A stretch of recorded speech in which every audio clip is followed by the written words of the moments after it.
क्या हरियाणा वाला खेल बीजेपी अब उत्तर प्रदेश में करेगी? क्या योगी आदित्यनाथ को सीएम पद से हटाया जा रहा है? और अगर हटाया जा रहा है तो फिर अगला मुख्यमंत्री क्या केशव प्रसाद मौर्य होने वाले हैं? पूरी खबर विस्तार से समझेंगे। जिस तरीके से आपको पता है उत्तर प्रदेश में भाजपा के अंदर खाने में सब कुछ ठीक नहीं है, यानी सब कुछ बिखर गया है। और उसके बाद से जिस तरीके से कयास लगाए जा रहे हैं और लगातार दावे किए जा रहे हैं कि उत्तर प्रदेश से योगी को अब हटा दिया जाएगा, तो फिर आने वाला मुख्यमंत्री क्या केशव प्रसाद मौर्य होंगे? पूरी खबर को विस्तार से समझेंगे। नमस्कार, मैं ब्यूटी गिरी और आप देख रहे हैं नेशनल दस्तक।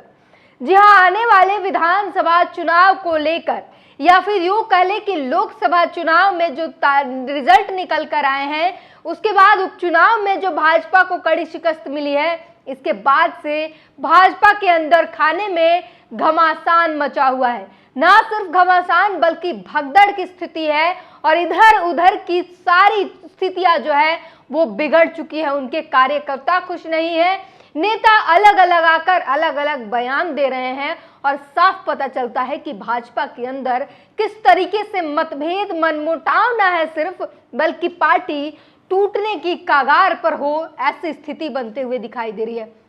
उत्तर प्रदेश की बात कर ले, लगातार ये दावे किए जा रहे हैं और उत्तर प्रदेश के तमाम विधायक और कार्यकर्ता ही सामने आके बोल रहे हैं कि उत्तर प्रदेश में हालत ठीक नहीं है भाजपा की। ऐसे में केशव प्रसाद का ट्वीट करना, केशव प्रसाद मौर्य का कहना कि कार्यकर्ता खुश नहीं है और इनसे बढ़कर जो है सरकार नहीं है, तमाम बातें निकल कर आ रही है। अब जो है आखिरी में ये निकल कर आ रहा है कि योगी आदित्यनाथ को वहां से सीएम पद से भाजपा हटा देगी। अगर योगी आदित्यनाथ को हटा दिया जाता है तो फिर अगला मुख्यमंत्री कौन होगा? केशव प्रसाद मौर्य होंगे। हरियाणा में भी यही हुआ, मनोहर लाल खट्टर को हटाया गया और उसके बाद नायाब सैनिक को लाया गया ताकि पिछड़ों दलितों का वोट साधा जा सके। और यही खेला शायद उत्तर प्रदेश में होने वाला है, जिसकी तैयारी भाजपा कर रही है। और इसके दावे हम नहीं, संजय सिंह खुद कर रहे हैं, आप नेता। और आपको बता दें, वो कह रहे हैं जो अरविंद केजरीवाल ने 2 महीने पहले भविष्यवाणी की थी, अब वो हकीकत में बदलने जा रहे हैं। संजय सिंह साफ दावा कर रहे हैं कि योगी आदित्यनाथ को हटा दिया जाएगा। उत्तर प्रदेश में सीएम पद से योगी को हटाने के लिए कवायद तेज हो गई है। क्या कुछ एबीपी न्यूज ने लिखा है वो आपको बताते हैं। आप संजय सिंह के मुताबिक सीएम अरविंद केजरीवाल के दावे का खंडन न तो मोदी ने किया, न ही अमित शाह ने, न ही पार्टी ने। अब योगी आदित्यनाथ को हटाने की योजना पर काम तेज हो गया है। संजय सिंह ने खुद ये बात जो है ट्वीट करके अपने सोशल मीडिया से जानकारी दी और वो साफ कह रहे हैं कि जो भविष्यवाणी अरविंद केजरीवाल ने चुनाव के दौरान किया था, चुनाव से पहले किया था, अब उस पर मुहर लगने जा रही है। और इस अरविंद केजरीवाल की भविष्यवाणी को ना तो नरेंद्र मोदी ने इसका खंडन किया था, ना ही पार्टी के किसी नेता ने खंडन किया था, ना ही अमित शाह ने इसका खंडन किया था। और योगी आदित्यनाथ को हटाने की योजना जो है वो तेज हो गई है। अगर ये सच नहीं है तो मोदी जी इस बात का खंडन करें। वो सीधे सीधे चैलेंज भी कर रहे हैं कि अगर ऐसी सच्चाई नहीं है, अगर योगी आदित्यनाथ को हटाया नहीं जा रहा है, तो फिर मोदी जी खुद सामने आकर इस बात का खंडन करें।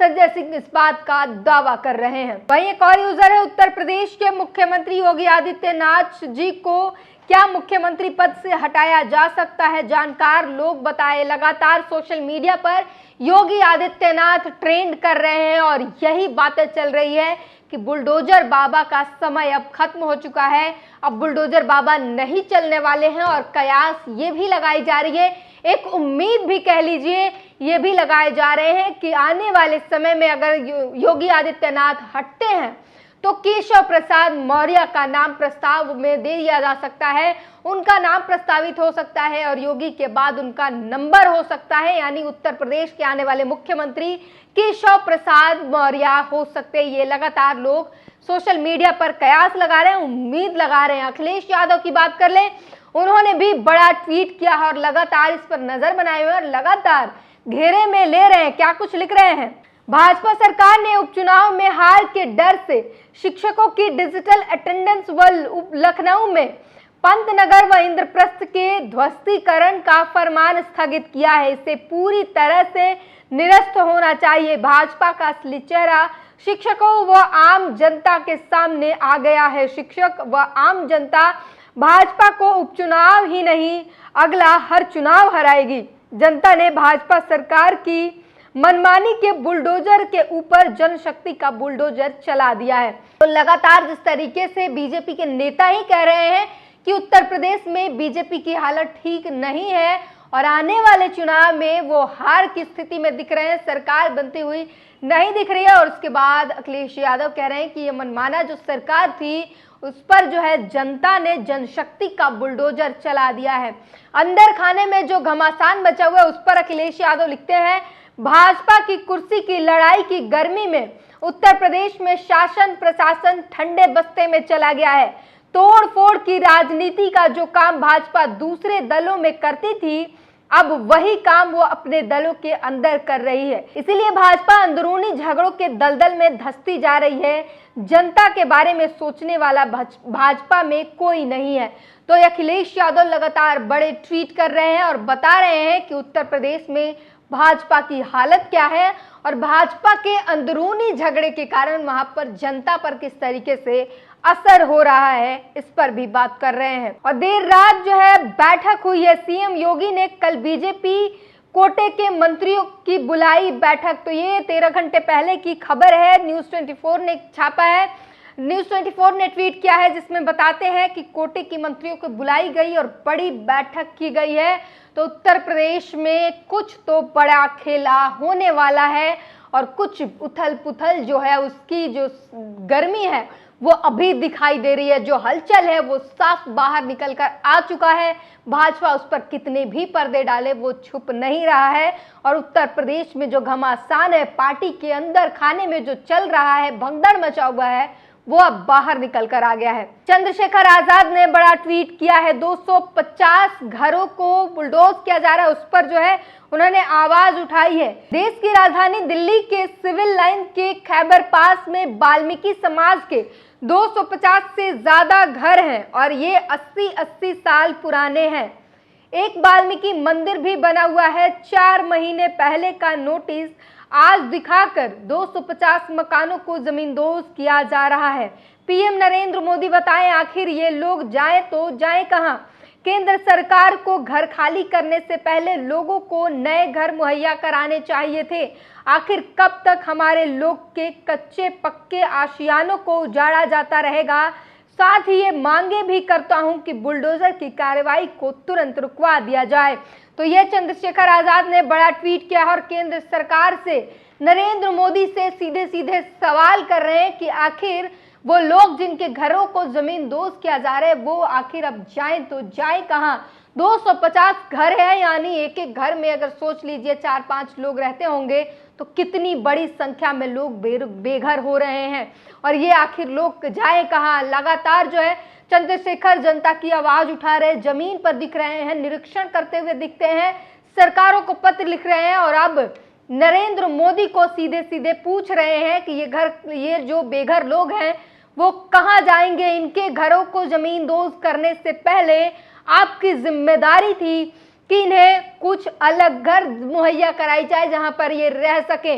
नोटिस भी जो है 4 महीने पहले का नोटिस अब दिखाया जा रहा है। एकाएक इनके घर को जमींदोज किया जा रहा है।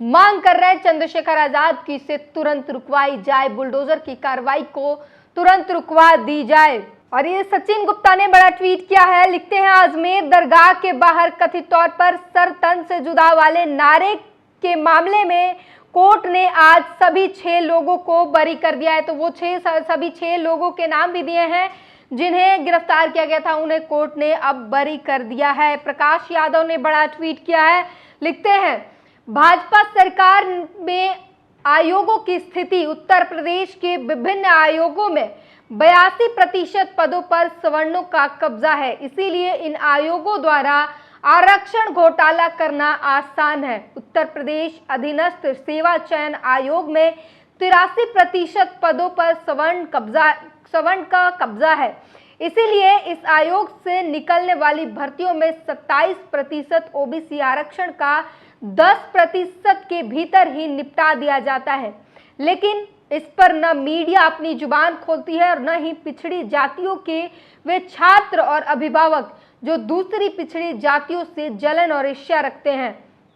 इसी तरह भाजपा की मोदी योगी सरकार में सिर्फ सवर्णों के बल्ले बल्ले हैं। यह आंकड़ा बसावना इंडिया पत्रिका ने फरवरी 2022 अंक में जारी किया था। तो ये बड़ी खबर है और ये बता रहे हैं कि किस तरीके से कितने प्रतिशत जो सवर्णों का कब्जा है, जिसके कारण आयोगों के अंदर आरक्षण में किसी भी तरीके से घोटाला कर जाना, हेर फेर कर देना कितना आसान है। AK स्टालिन ने लिखा है, प्रतीक पटेल के मामले में भाजपा नेता अब सवर्ण गालीबाज गुंडों और रैंडम सेना आदि का खुला साथ दे रहा है। अगर प्रतीक पटेल के खिलाफ इस तरह के केस भाजपा द्वारा किए जा रहे हैं तो सोशल मीडिया पर भाजपा के IT सेल और उनके समर्थक तो खुलेआम धमकी देते रहते हैं। उनके सैकड़ों अकाउंट के खिलाफ FIR होना चाहिए। अब RJD, समाजवादी और कांग्रेस सहित अन्य पार्टियों को अपना स्टैंड भी रखना पड़ेगा। सोशल मीडिया में प्रतीक के लिए जबरदस्त समर्थन आने से इनको भयावह चोट पहुंची है। बिहार के बाद अब असम में केस। हम सब एक साथ एकजुट हैं और पार्टियों को भी साथ देना होगा। तो ये आज की तमाम वो बड़ी खबरें रही, किस तरीके से 250 लोगों के घर गिराए जा रहे हैं, जिस पर चंद्रशेखर ने सीधे सवाल नरेंद्र मोदी को टैग करते हुए पूछा है। साथ ही साथ ये भी कह दिया कि इसे रुकवाइए, बुलडोजर की कार्रवाई रुकवाइए। और उत्तर प्रदेश में जो उथल पुथल मची हुई है, भाजपा के अंदर खाने में जो भगदड़ मची हुई है और योगी आदित्यनाथ को अगर CM पद से हटाया जाता है, जैसा कि आप नेता संजय सिंह दावा कर रहे हैं, क्योंकि वो सीधे सीधे ये भी कह रहे हैं कि नरेंद्र मोदी आकर अगर ये गलत है तो इसका खंडन करे, क्योंकि अमित शाह हो या नरेंद्र मोदी हो, प्रधानमंत्री हो, कोई इस बात का खंडन नहीं कर रहा है कि योगी को नहीं हटाया जाएगा। अगर नहीं हटाया जा रहा है तो इस बात का खंडन करे, और अगर नहीं खंडन करते हैं तो यही माना जाएगा कि योगी आदित्यनाथ को उत्तर प्रदेश की CM पद से हटाया जा रहा है। और अगर उनको हटाया जा रहा है तो आने वाला मुख्यमंत्री क्या केशव प्रसाद मौर्य होंगे, ये बड़ा सवाल है। इस पूरी बातचीत पर अपनी प्रतिक्रिया जरूर दीजिए। नेशनल दस्तक की आपसे गुजारिश है कि अगर इसको बचाना चाहते हैं तो नेशनल दस्तक को सब्सक्राइब करने के लिए रेड कलर के सब्सक्राइब बटन को दबाएं, फिर बेल आइकन की घंटी दबाएं। नेशनल दस्तक को बचाने के लिए बहुत जरूरी है कि हर खबर को शेयर करें, लाइक करें, कमेंट जरूर करें।